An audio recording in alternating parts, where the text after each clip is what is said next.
आज हम लोग स्टार्ट करने वाले हैं ये टॉपिक इलेक्ट्रिक फील्ड। तो किसी चार्ज के सराउंडिंग का वो रीजन जहाँ तक वो चार्ज पार्टिकल दूसरे चार्ज पार्टिकल पे फोर्स लगा सकता है, उस रीजन को बोलते हैं इलेक्ट्रिक फील्ड है।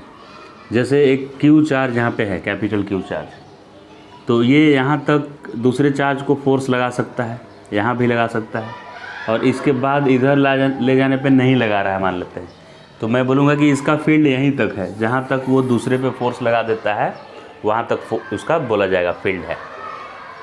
जैसे कि एक चीफ मिनिस्टर का फील्ड पूरा स्टेट होता है, जिस स्टेट का चीफ मिनिस्टर वो है उस स्टेट के लोगों पे उसका रूल चलता है, उस पर वो फोर्स लगा सकता है। प्राइम मिनिस्टर का फील्ड कितना होता होगा, पूरे कंट्री में होता होगा, एक कंट्री में, दूसरे कंट्री वाले उससे ज़्यादा डरेंगे नहीं, राइट। तो किसी चार्ज के सराउंडिंग का वो रीजन जहाँ तक ये आने वाले दूसरे चार्ज पे फोर्स लगा सके, उतने रीजन को बोलते हैं कि फील्ड है इसका। ये क्वालिटेटिव डेफिनेशन है फील्ड का।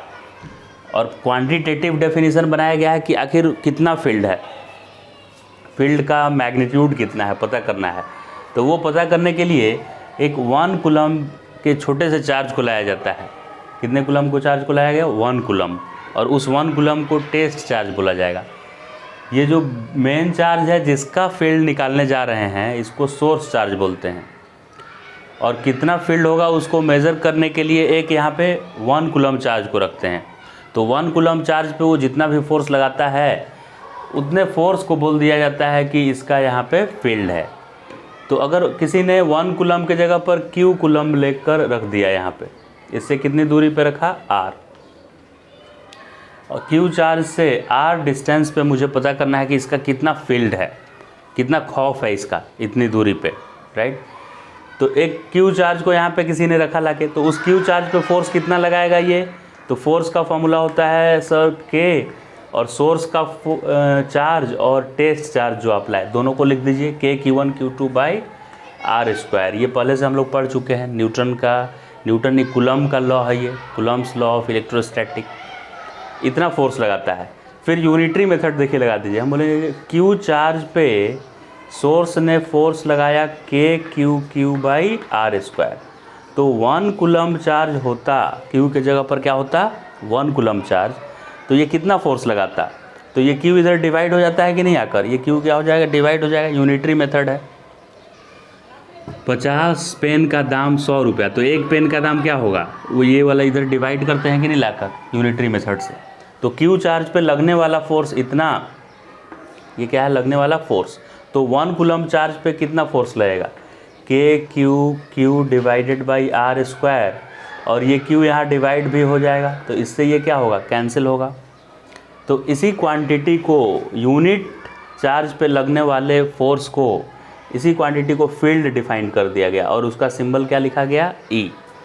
तो अब इलेक्ट्रिक फील्ड का फॉर्मूला क्या हो गया, पॉइंट, अगर कोई सोर्स है और वो पॉइंट सोर्स चार्ज है, तो उससे R डिस्टेंस पे इलेक्ट्रिक फील्ड का फॉर्मूला आ गया K, और वो source charge divided by R square. ये पॉइंट चार्ज के चलते R डिस्टेंस पे फील्ड का फॉर्मूला हो गया, राइट।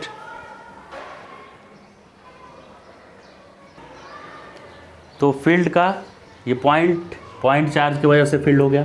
और फील्ड का अगर लिखना चाहते हैं डेफिनेशन के अकॉर्डिंग क्या है फॉर्मूला, तो force acting per unit charge, force per unit charge को क्या बोलते हैं, फील्ड। अब ध्यान से आप देखेंगे, इसका डायमेंशन पूछेगा, यूनिट पूछेगा, तो इलेक्ट्रिक फील्ड का यूनिट क्या होगा, ये न्यूटन, ये कूलम, तो इसका ऐसा यूनिट हो जाएगा न्यूटन पर कूलम। और डायमेंशन इलेक्ट्रिक फील्ड का पूछेंगे, तो फोर्स का डायमेंशन बाई चार्ज का डायमेंशन, फोर्स का डायमेंशन होता है mlt, क्या होता है बताइए, फोर्स का डायमेंशन mlt -2, और चार्ज का डायमेंशन at होता है, करेंट इंटू टाइम होता है चार्ज, और करंट फंडामेंटल है, तो Q को मैं 80 लिख दिया। तो डायमेंशन ऑफ ये इलेक्ट्रिक फील्ड आ गया m, मास का डायमेंशन इसमें आया 1, L भी 1 आया, और T ये 1 था और ऊपर जाके -1 हो जाएगा, और पहले से -2 है, तो -3, और A -1, इतना डायमेंशन आया इलेक्ट्रिक फील्ड का डायमेंशन। अब ये जो क्वांटिटेटिव डेफिनेशन है कि फोर्स पर यूनिट चार्ज, इससे जो इलेक्ट्रिक फील्ड आया है इसके बारे में इलेक्ट्रिक फील्ड इंटेंसिटी वर्ड भी लिखा हुआ रहेगा न्यूमेरिकल में। इस इलेक्ट्रिक फील्ड को क्या बोल सकते हैं आप, इलेक्ट्रिक कि कितना अमाउंट में लग रहा है, क्वांटिटेटिव डेफिनेशन जो है उसको आप लिख सकते हैं इलेक्ट्रिक फील्ड इंटेंसिटी। इंटेंसिटी भी नाम है इसका, राइट। अब वेक्टर फॉर्म में लिखने के लिए बोला जाएगा कि इसको वेक्टर फॉर्म में लिखे, इलेक्ट्रिक फील्ड का फॉर्मूला इन वेक्टर फॉर्म। तो कुछ खास नहीं है, इलेक्ट्रिक फील्ड का फॉर्मूला का मैग्नीट्यूड लिख दीजिए KQ/r² और एक आर कैप लगा दीजिए यहाँ। और ये आर कैप का डायरेक्शन कैसा होगा, तो अगर पॉजिटिव चार्ज है, सोर्स चार्ज, ये कौन सा चार्ज है, सोर्स कैपिटल Q, अगर ये पॉजिटिव है तो इसका फील्ड अवे फ्रॉम चार्ज होगा, ऐसे जाता हुआ होगा दूर। तो this r cap will indicate direction going away from this source charge, and if this charge is negative, minus ऐसे Q चार्ज है, तो जो आर कैप हो वो इंडिकेट करेगा टुवर्ड्स चार्ज। क्या इंडिकेट करेगा, टुवर्ड्स चार्ज। तो ये r cap is a unit vector, for positive charge its direction is away from charge and for negative its direction is towards charge. क्योंकि आप सोचिए यहाँ पे अगर मैं टेस्ट चार्ज को रखूँगा, +1 कूलम को टेस्ट चार्ज बनाया जाता है, -1 कूलम को टेस्ट चार्ज नहीं बनाना है, +1 कूलम। तो +1 कूलम को रखेंगे तो ये माइनस क्या करेगा, ऐसे खींच लेगा अपनी तरफ कि इधर आ जा, तो एरो ऐसे दिया है मैंने। So this is direction of field, electric field. ये भी प्लस है और यहाँ टेस्ट चार्ज 1 कूलम रखे, +1 कूलम। ये कन्वेंशन है कि +1 कूलम को ही टेस्ट चार्ज रखना है, -1 कूलम को नहीं रखना है। तो +1 कूलम को यहाँ रखेंगे तो ये प्लस उसको धक्का देके उधर भगाएगा, इसीलिए एरो ऐसे दिया हुआ है। तो ये फील्ड का डायरेक्शन इस तरफ है, इसमें फील्ड का डायरेक्शन इस तरफ है, निगेटिव में टुवर्ड्स चार्ज, पॉजिटिव में away from charge. Note down करिए। अब अगर कहीं पे फील्ड दिया हुआ है इलेक्ट्रिक फील्ड, और चार्ज भी गिवन है, ये दोनों अगर गिवन है क्वेश्चन में, और पूछा है कि इतना इलेक्ट्रिक फील्ड में, कुछ इलेक्ट्रिक फील्ड गिवन है E, और उसमें Q चार्ज को रख दिया गया है, और पूछेगा इस Q चार्ज पे कितना फोर्स लगेगा, तो आप ये भी लिख सकते हैं, फोर्स का फॉर्मूला हो जाएगा Q × E, चार्ज × E, क्योंकि E का डेफिनेशन ही था फोर्स डिवाइडेड बाई चार्ज, ये डिवाइडेड था कि नहीं E में, तो F क्या होगा, ये Q जो डिनोमिनेटर में है इधर आ जाएगा, तो F = QE होगा। अब मुझे साफ साफ दिख रहा है कि ये दोनों वेक्टर है और ये चार्ज स्केलर है, यानी जो फील्ड का डायरेक्शन होगा उसी डायरेक्शन में फोर्स लगेगा, फील्ड के डायरेक्शन में ही क्या लगेगा, फोर्स। अगर Q पॉजिटिव है तो, अगर ये Q ही निगेटिव हो गया तो इलेक्ट्रिक फील्ड का जो डायरेक्शन होगा उसमें माइनस लग जाएगा, तो अपोजिट डायरेक्शन में फोर्स लगेगा।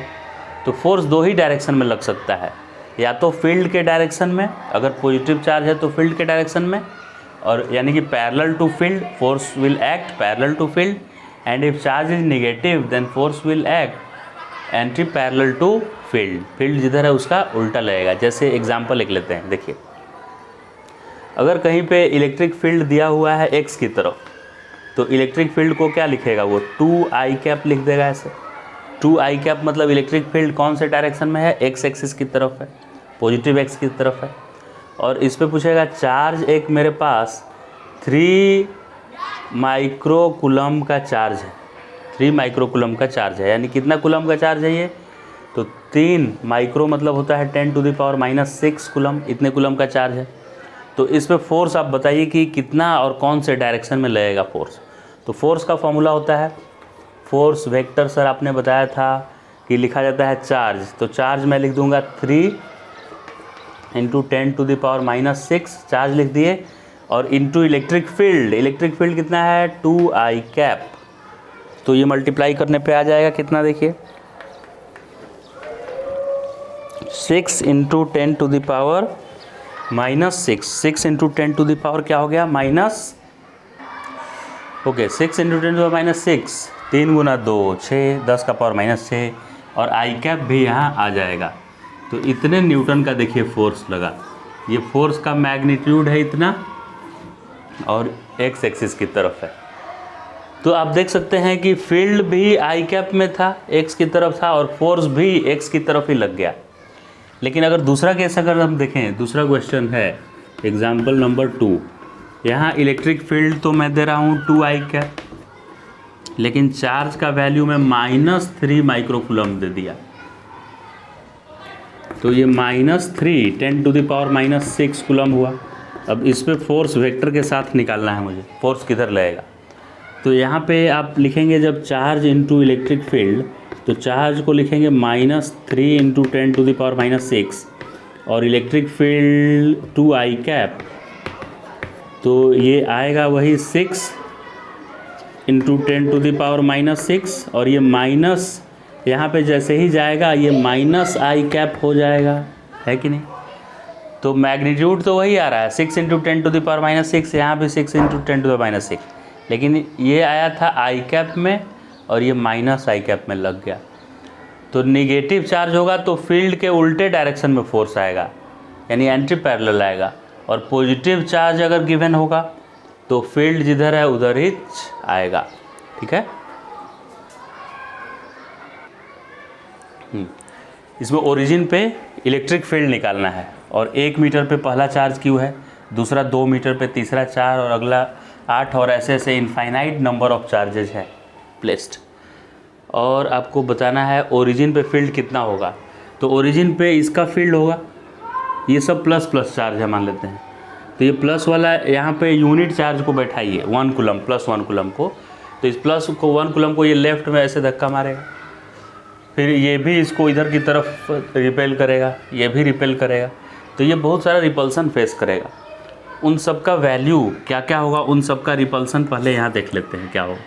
तो ये स्मॉल q इस पर लगाएगा k, और जो भी ये चार्ज है q, और इससे इसकी दूरी क्या है 1 है ओरिजिन से, तो 1² प्लस ये कितना लगाएगा, प्लस मैं क्यों कर रहा हूँ क्योंकि सब लेफ्ट ही में धक्का दे रहा है ना, ये इधर लगा रहा है, ये भी इधर ही लगा रहा है, ये सब एक ही डायरेक्शन में लगा रहा है, तो सब ऐड होगा।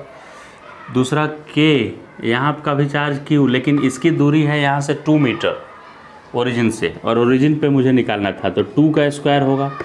अगला हो जाएगा KQ/, ये 4 मीटर पे है, ओरिजिन से 4 मीटर दूर है, तो यहाँ से 4 लेंगे डिस्टेंस, तो 4² plus KQ/8² and so on, infinity तक लिख देंगे ऐसे। इन सब में KQ कॉमन है, तो KQ कॉमन है तो यहाँ 1/1² 1 आ जाएगा, और ये KQ बाहर ले लिए तो ये 1/4 आएगा 2 का स्क्वायर, प्लस 1/16 आ जाएगा, प्लस 1/64 आएगा, और ऐसे ऐसे इनफाइनाइट टर्म मिलेगा मुझे। तो आप देख सकते हैं कि ये अर्थमेटिक प्रोग्रेशन तो नहीं है। अर्थमेटिक प्रोग्रेशन होता है कि इसको सब्ट्रैक्ट करने पे इसके सब्ट्रैक्शन के इक्वल आ जाए। अगर डिवीज़न इक्वल आ रहा है, कोई भी 2 टर्म को डिवाइड करने से अगर इक्वल आ रहा है, राइट, तब हम समझते हैं कि वो GP है। तो डिवाइड करके देखिए आ रहा है कि नहीं सेम। तो 1/16 डिवाइड बाई 1/4 करते हैं ना, देखते हैं 1/16 को 1/4 करेंगे तो उल्टा 4/1 हो जाएगा, तो इससे ये कट के 1/4 आया, क्या आ गया 1/4। बाद वाला टर्म माइनस उसका प्रीवियस टर्म डिवाइड करना है, फिर इसको डिवाइड करेंगे इससे तो फिर से 1/4 आ जाएगा। तो ये जो डिवाइड करने से आता है ना, बाद वाला टर्म माइनस उसके पहले वाले टर्म से, उसको कॉमन रेशियो बोलते हैं। तो ये कॉमन रेशियो क्या आया मेरा 1/4 आया। कैसे आया ये 1/16 डिवाइडेड बाई 1/4 करने से ये कॉमन रेशियो आ गया। और पहला टर्म क्या है 1 है, A = क्या है 1 फर्स्ट टर्म। तो इनफाइनाइट टर्म का सम होता है इसमें first term divided by 1 - r, ये फॉर्मूला याद रखना है। अगर GP रहता है ऐसे तो इनफाइनाइट टर्म का सम होता है पहला टर्म डिवाइडेड बाई 1 - r। तो पहला टर्म है 1/1 - 1/4, r का वैल्यू 1/4 था, तो ये 4 - 1 3/4, तो 4 ऊपर चला जाएगा, तो 4/3। ये सॉल्व करने पे क्या आएगा 4/3। और बाहर KQ इंतज़ार में बैठा हुआ है कि मैं KQ हूँ, तो नेट फील्ड जो है उसका मैग्नीट्यूड क्या आ गया KQ आया, और ऊपर न्यूमरेटर में 4 आया और नीचे आ गया 3। इतना नेट फील्ड आया, और इसका डायरेक्शन किधर हुआ, पॉजिटिव x की तरफ कि निगेटिव, ऐसा डायरेक्शन हुआ ऐसा, क्योंकि सब रिपेल करेंगे यहाँ 1 कूलम चार्ज को रखेंगे प्लस 1 कूलम टेस्ट चार्ज को, तो ऐसे भी पॉजिटिव, ये सब पॉजिटिव चार्जेज हैं। पॉजिटिव चार्ज का फील्ड अवे फ्रॉम चार्ज होता है, निगेटिव का टुवर्ड्स चार्ज होता है। या उतना नहीं याद है तो आप जहाँ पे फील्ड पूछेगा ना वहाँ +1 कूलम टेस्ट चार्ज रख के देखिएगा। तो ये प्लस है तो ओबियसली रिपेल करके लेफ्ट में भगाएगा, ये भी लेफ्ट में। तो इसका डायरेक्शन हो गया टुवर्ड्स निगेटिव एक्स एक्सिस और मैग्नीट्यूड 4kq/3। ये सब इस बार 6 चार्ज रखा हुआ है सब हेक्सागन के कॉर्नर पे, और मुझे फील्ड निकालना है कहाँ पे, ओरिजिन पे, हेक्सागन के, रेगुलर हेक्सागन के ओरिजिन पे फील्ड निकालना है। तो ये सब को ऐसे ज्वाइन कर देते हैं, जो अपोजिट पॉइंट है डायमेट्रिकली अपोजिट पॉइंट ऐसे सबको ज्वाइन कर दिए। ये एक ही जगह आएगा, सब एक ही जगह सब आएगा, और ये थोड़ा ऊपर आएगा ऐसे ऐसे ऐसे ऐसे ज्वाइन कर दी। ठीक है, सब मिलेगा तो एक ही पॉइंट पे ना, रेगुलर है इसलिए एक पॉइंट पे मिल गया। इसको लिख दिए ओरिजिन। यहाँ पे नेट फील्ड निकालना है, तो यहाँ से स्टार्ट करते हैं ना क्यू के लिए। ये सब पॉजिटिव चार्ज है, तो ये वाले क्यू के चलते यहाँ पे फील्ड किधर होगा, उधर। सब प्लस प्लस है तो प्लस वाला फील्ड किधर बनाता है, उधर की तरफ। तो उधर फील्ड बनाएगा। कितना फील्ड बनाएगा ये उस डायरेक्शन में, उस डायरेक्शन में कितना फील्ड बनाएगा, KQ/, ये डिस्टेंस को R मान लेते हैं, ये सब R R R R है, तो KQ/R² बनाएगा ये उस तरफ। और ये 4Q वाला इधर बनाएगा, ये 4Q भी प्लस है तो ये रिपेल करके इधर भेजेगा इसको।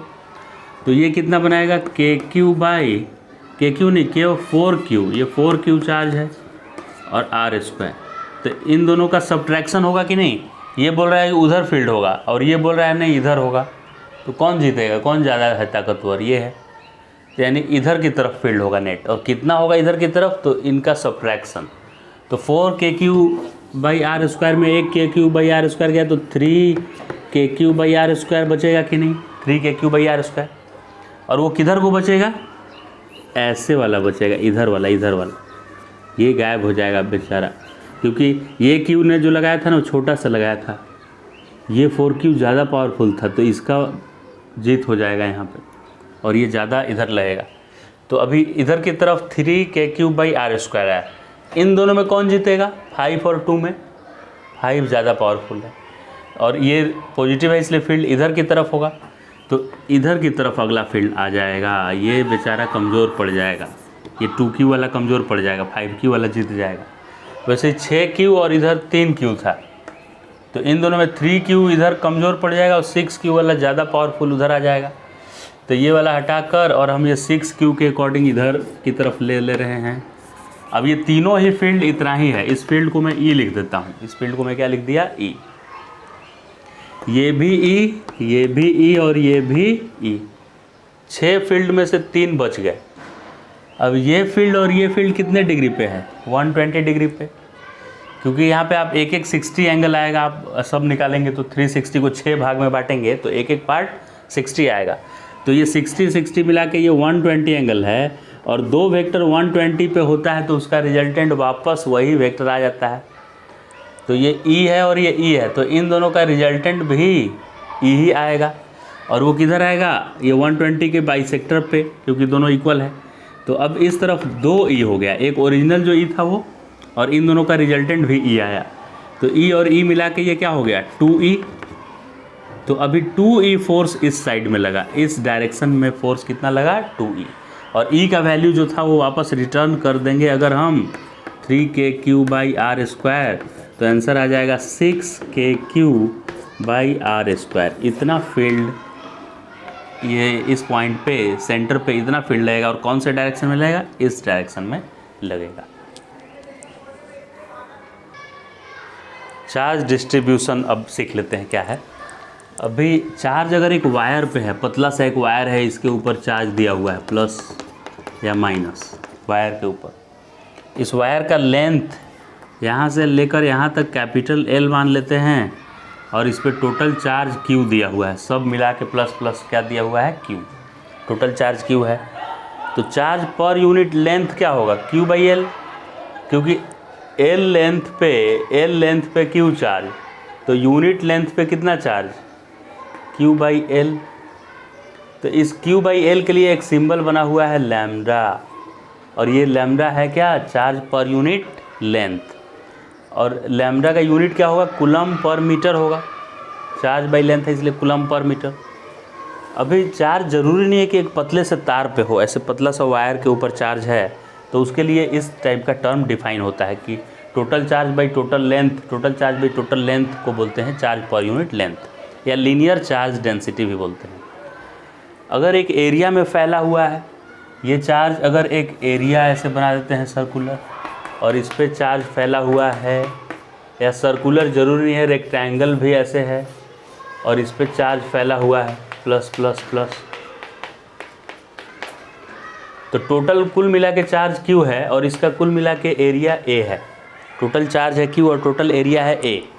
तो एक टर्म यहाँ पे Q/A अगर करेंगे, ये कैसे टर्म आया होगा, तो हम बोलेंगे कि सर A एरिया पे Q चार्ज आपने दिया, तो एक एरिया होता 1 मीटर स्क्वायर का एरिया पे कितना चार्ज होता, Q/A।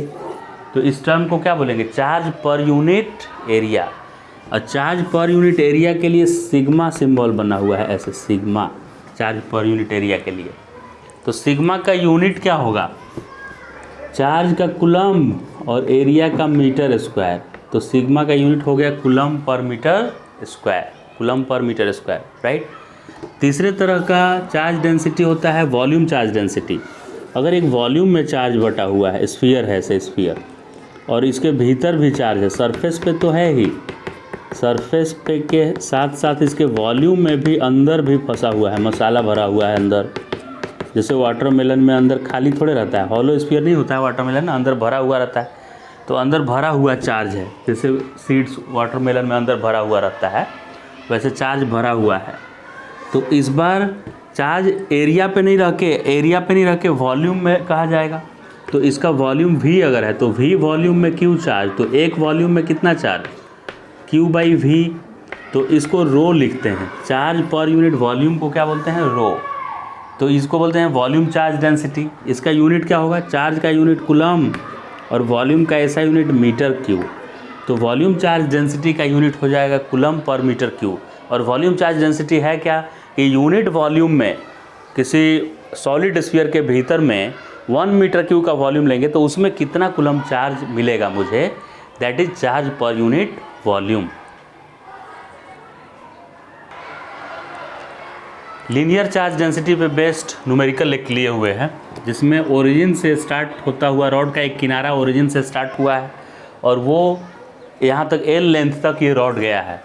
और इस रॉड पे यूनिफॉर्म चार्ज बटा हुआ नहीं है, नॉन यूनिफॉर्म है। मतलब नॉन यूनिफॉर्म मतलब आप ऐसे समझ सकते हैं कि पहले नॉन यूनिफॉर्म डेंसिटी समझिए क्या है, कि इधर बना हुआ है लकड़ी का और इधर बना हुआ है एल्युमिनियम का, इधर बना हुआ है कॉपर का, आयरन का, माने अलग अलग मटेरियल से बना हुआ है रॉड। पूरा एक ही आयरन, माने पूरा आयरन ही नहीं है। तो चार्ज की डेंसिटी डिफरेंट है। Lambda equal to lambda not x है चार्ज की डेंसिटी, यानी x का वैल्यू मैं चेंज कर दूंगा तो डेंसिटी भी चेंज हो जाएगा।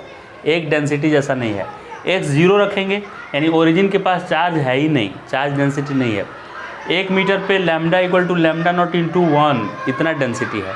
5 मीटर पे चले जाएगा तो 5 लैम्डा नॉट हो जाएगा लैम्डा का वैल्यू, यानी डेंसिटी बढ़ती जाएगी, क्राउडनेस बढ़ता जाएगा, ज़्यादा चार्ज इकट्ठा रहेगा। तो इधर कम चार्ज है, दूर चार्ज है, चार्ज की डेंसिटी कम है। आगे बढ़ते गए तो डेंसिटी बढ़ता गया, right. Lambda equal to lambda not x है। लैम्डा का क्या नाम है, linear charge density. Lambda not एक कांस्टेंट है और x जब बढ़ेगा तो ये lambda not into that x के बराबर डेंसिटी बढ़कर हो जाएगा। तो पूरे रॉड पे चार्ज कितना है ये कैलकुलेट करना है। तो ऐसा जब भी सिचुएशन हो कि वेरिएबल यहाँ पे हो जाए कोई चीज़, तो हम लोग क्या करते हैं कि ओरिजिन से x दूरी पे जाते हैं और यहाँ छोटा सा एक स्ट्रिप कंसीडर करते हैं, छोटा सा, ठीक है। तो इस छोटे से स्ट्रिप पे इतने दूर में कितना चार्ज आएगा, इसका थिकनेस dx है और इस पर जो चार्ज आएगा उसको dq माने हम। ये कितना चौड़ा मैंने कंसीडर किया, dx चौड़ाई का, और इस पे चार्ज dq मैंने माना आया, छोटा सा चार्ज। तो ये dq कितना आएगा, देखिए डी क्यू यानी छोटू सा चार्ज बराबर इस पे डी क्यू होगा, यहाँ की चार्ज डेंसिटी कितनी है, तो x दूरी पे चार्ज डेंसिटी क्या होगा, लैम्डा नॉट x है। तो यहाँ की जो भी चार्ज डेंसिटी होगी उसमें dx मल्टीप्लाई कर देंगे तो पूरा चार्ज मिल जाएगा कि नहीं, क्योंकि लैम्डा का डेफिनेशन ही होता है कि चार्ज पर यूनिट लेंथ, और इसका मैंने dx लेंथ लिया है, तो charge per unit length into length लेने पे क्या मिल जाएगा, चार्ज मिल जाएगा।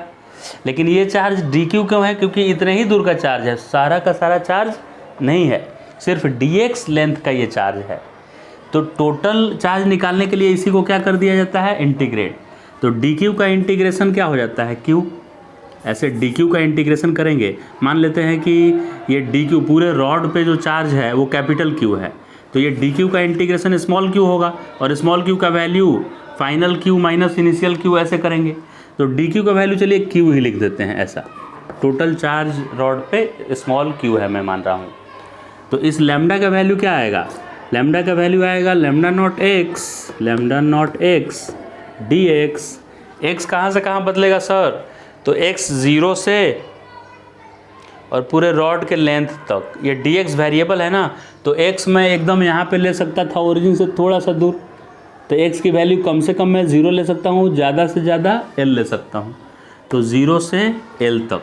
अब आराम से लैम्डा नॉट कांस्टेंट बाहर आ जाएगा, लैम्डा नॉट बाहर आ गया, और भीतर कौन फंस गया है बेचारा, x dx 0 से कहाँ तक है ये, l तक। तो इसका इंटीग्रेशन तो हम लोग को आता ही है, x का होता है x²/2 0 से लेकर l तक, ये 2 बाहर आ जाएगा, lambda naught by 2 upper limit minus lower limit, एक बार x के जगह पर l रखेंगे, दूसरी बार x के जगह पर 0 रखेंगे, तो आंसर आ गया lambda naught l² divided by 2। इतना टोटल चार्ज है रॉड के ऊपर, कुल मिलाकर इतना चार्ज है, राइट। इस बार लीनियर चार्ज डेंसिटी पे बेस्ट क्वेश्चन है। एक डिस्क यहाँ पे है रखा हुआ, और इस डिस्क पे चार्ज पूरा फैला हुआ है, पूरे डिस्क पे ऐसे ऐसे बना दे रहे हैं, ये ऐसे ऐसे पूरा डिस्क पे क्या ये सब भरा हुआ है बताइए, चार्ज, ऐसे चार्ज भरा हुआ है डिस्क पे। कितना चार्ज है, तो उसका फॉर्मूला है sigma equal to sigma not r. ये पूरा यूनिफॉर्म नहीं है, मतलब वह सेंटर जो है ना, सेंटर इसके पास में तो कम चार्ज है, R 0, तो ये 0 हो जाएगा, और जैसे जैसे सेंटर से दूर जाएंगे चार्ज डेंसिटी बढ़ जाएगा, 1 मीटर पे सिग्मा नॉट 1, 2 मीटर पे सिग्मा नॉट 2, यानी इधर ज़्यादा डेंसिटी है, इधर और ज़्यादा डेंसिटी है। तो बताना है कि पूरे पे कितना चार्ज है। गिवन क्या है, गिवन है आपका कि इसका टोटल कुल मिला के रेडियस R है इसका, और ये सिग्मा बराबर सिग्मा नॉट R है। ये स्मॉल r क्या है, कोई भी रेडियस, ये रेडियस, स्मॉल r की मैक्सिमम वैल्यू r है और मिनिमम वैल्यू 0 है, मिनिमम वैल्यू 0। तो फिर से वही करेंगे हम कि ओरिजिन से छोटा सा r दूरी पे जाके, ओरिजिन से r दूरी पे जाके और dr थिकनेस का एक रिंग कंसीडर करेंगे, ऐसे ring ring ring ring ring ring, ऐसा रिंग ऐसा कंसीडर करेंगे, ठीक। ओरिजिन से r रेडियस दूर जाकर और एक r रेडियस का रिंग कंसीडर किए, और इस रिंग के ऊपर कितना चार्ज है वो निकालेंगे हम। तो इस रिंग का सरकमफेरेंस क्या होगा, 2πr। अब इसको यहाँ से ऐसे कट कर दीजिए, यहाँ से कैंची से सीजर से कट करके, और इसको सीधा ऐसे बनाइए। तो सीधा कैसा बनेगा, ये ऐसा तैयार होगा कि नहीं, ऐसा तैयार होगा कि नहीं बताइए।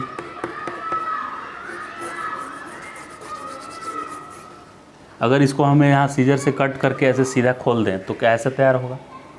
तो इसका एरिया क्या आएगा देखिएगा, इसका लेंथ आएगा 2πr बराबर, ये r रेडियस का सरकमफेरेंस क्या होता है 2πr, और इसको खोलेंगे तो 2πr लंबा तो होगा, और इसकी चौड़ाई कितनी आएगी ये, तो ये r रेडियस का रिंग लेके और dr चौड़ा लिए हैं, इसका थिकनेस मैंने क्या लिया है dr।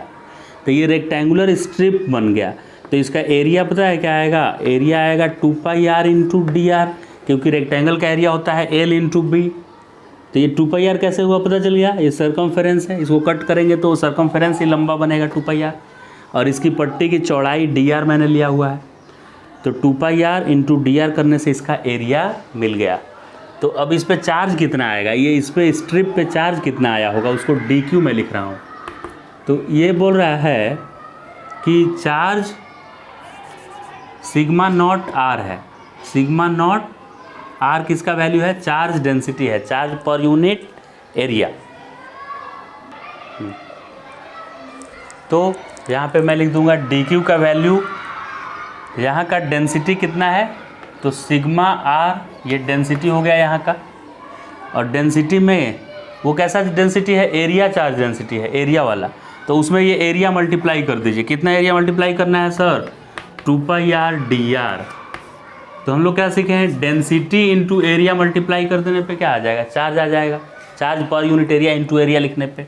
अब इसी को इंटीग्रेट बस कर देना है मुझे दोनों साइड। तो टोटल चार्ज जो आया वो कितना आया, इसमें जो कांस्टेंट है बाहर ले लीजिए, ये सिग्मा नॉट था, सिग्मा नॉट बाहर आ गया, 2π भी बाहर आ गया, अंदर कौन फंस गया, r² dr। कितना आया, इसको इंटीग्रेट करेंगे तो r का वैल्यू 0 से कैपिटल R तक है ना, ये r 0 होगा और ज़्यादा से ज़्यादा कैपिटल R होगा, 0 से कैपिटल R।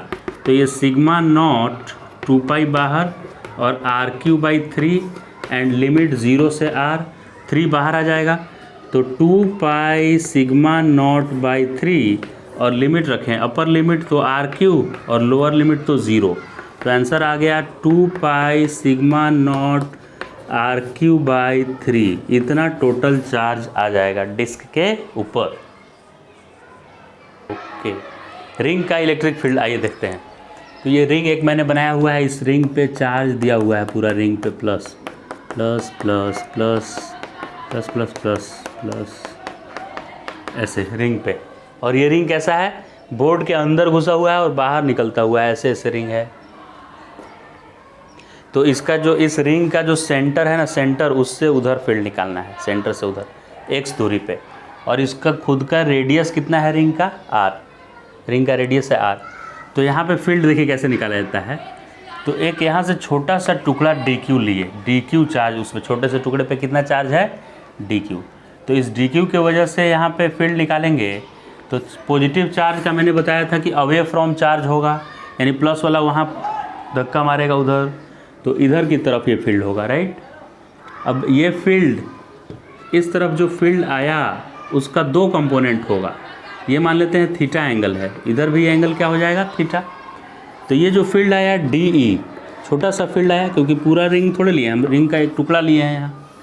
तो इसका इधर कंपोनेंट आएगा DE cos थीटा, और दूसरा कंपोनेंट किधर आएगा, नीचे DE sin थीटा। तो आप सिमेट्री से देखेंगे कि जब इधर के लिए हम करते यही काम, तो फील्ड उधर जाता, तो उधर जाता तो उसका भी 2 कंपोनेंट होता। देखिए यहाँ से अगर हम लेते ऐसे ऐसे, तो इधर से थीटा आता, और जैसा आधा ऊपर है वैसा ही आधा नीचे है, तो ये भी थीटा होता है, ये भी थीटा। तो इसका एक कंपोनेंट ऊपर की तरफ आता और फिर से इधर एक बार आ जाता है DE cos थीटा, और ऊपर की तरफ आता है DE sin थीटा। तो आप देख सकते हैं कि ये दोनों कंपोनेंट क्या हो जाता है, कैंसिल हो जाता।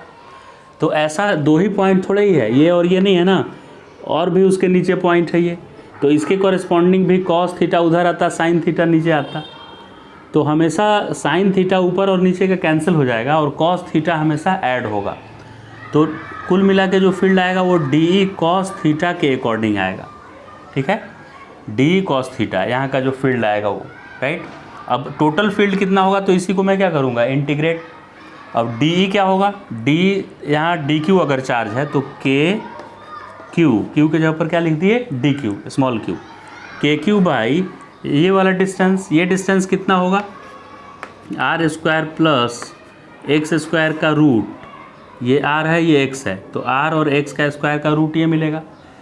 तो इसका स्क्वायर मुझे करना है, इसका स्क्वायर करना है, r² प्लस x² का रूट था ये, और इसका भी मुझे क्या करना है, स्क्वायर। ये स्क्वायर क्यों किए हम, क्योंकि फॉर्मूला होता है फील्ड का KQ/r², और r ये दूरी है यहाँ से यहाँ की, तो इसका स्क्वायर करना है, और ये दूरी हाइपोटेनियस है इसलिए रूट आया था, तो इसका स्क्वायर कर दिए, और एक cos थीटा बचा हुआ है, cos थीटा।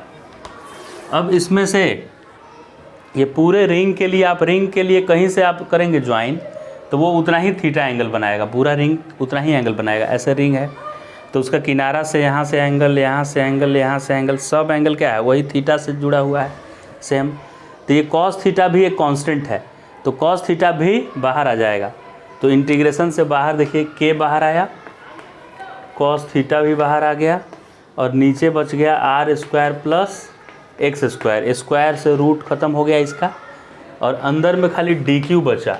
तो डी क्यू का इंटीग्रेशन करेंगे तो टोटल क्यू आ जाएगा। रिंग के ऊपर का कुल चार्ज कितना है, तो रिंग के ऊपर कुल मिला के चार्ज कैपिटल क्यू मान लिया हम।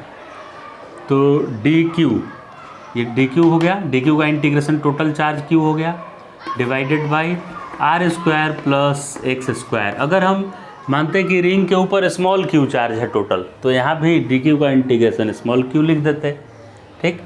तो ये आर स्क्वायर एक्स स्क्वायर और कॉस थीटा बचा हुआ है। कॉस थीटा का वैल्यू यहाँ ध्यान से देखिए क्या होगा, ये थीटा है तो cos theta base upon hypotenuse, तो बेस का वैल्यू एक्स और हाइपोटेनियस का आर स्क्वायर एक्स स्क्वायर। तो कॉस थीटा में बेस की जगह पर एक्स लिख दिए और हाइपोटेनियस की जगह पर r square plus x square का पावर 1/2, ये रूट है मतलब पावर 1/2। तो कुल मिला के ये आ जाएगा k q x divided by r square plus x square का पावर 3/2। ये आया फील्ड।